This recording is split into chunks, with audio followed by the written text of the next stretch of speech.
Coucou mes petites bêtes faites d'amour et de douceur. Non, je déconne. Comment allez-vous? Moi ça va nickel, et vous? On s'en branle vu que c'est une vidéo, donc vous ne pouvez pas me répondre. Bref, merci beaucoup pour les commentaires sur la vidéo de présentation, et si vous voulez m'aider à atteindre mon but, n'oubliez surtout pas de partager à vos proches mes vidéos. Au menu aujourd'hui nous avons... attendez voir. Voilà. Les exécutions utilisées depuis la nuit des temps.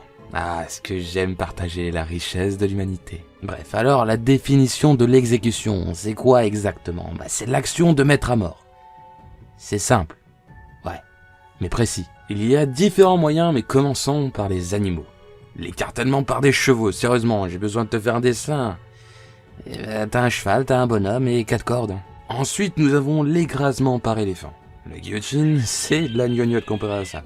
C'est pas super de voir arriver une bête énorme qui a dans l'optique de t'écraser la gueule, ou tout simplement t'empaler. De plus, c'était une pratique qui s'était répandue pratiquement dans le monde entier, même en Europe, tu sais. D'ailleurs, on utilisait cette pratique comme punition, ouais, t'as bien entendu, une punition. Te faire piétiner par un putain d'éléphant.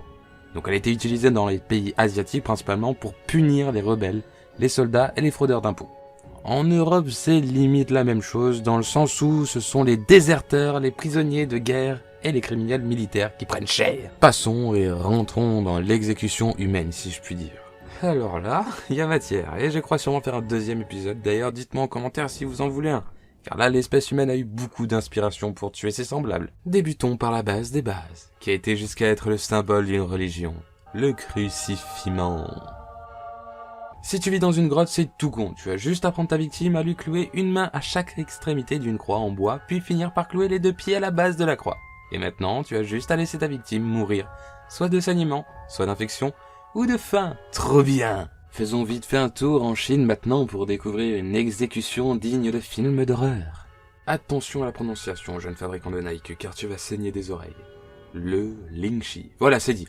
En vrai, elle a plusieurs noms comme le supplice des 8 couteaux, le supplice des 100 morceaux ou encore la mort languissante. Donc vous étiez victime de ce sort si vous aviez tué votre père ou vous étiez rebellé contre l'empereur.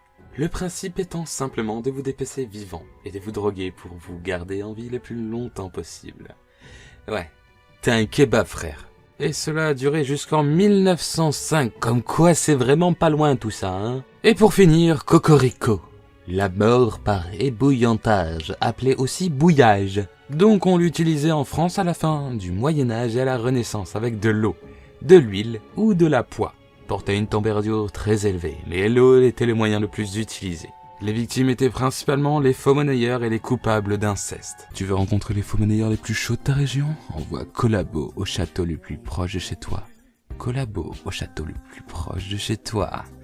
Ou abonne-toi, ça revient presque au même. Ouais. Bref, en gros, on t'attachait en hauteur au centre de la place du village et le bourreau te descendait tout doucement à l'aide d'une corde dans la cuve jusqu'à ta mort. Et dans certains cas, on te pendait en plus pour vraiment être sûr que tu étais mort. Ah, l'exécution, quelle belle création de l'espèce humaine. Je n'imagine même pas le nombre de personnes victimes d'erreurs judiciaires. Cher, comme disait Clovis. C'est terminé les enfants malheureusement. Je vais me répéter, mais si tu veux un deuxième épisode, crie-le-moi en commentaire bordel, ça me ferait vraiment plaisir d'en refaire un.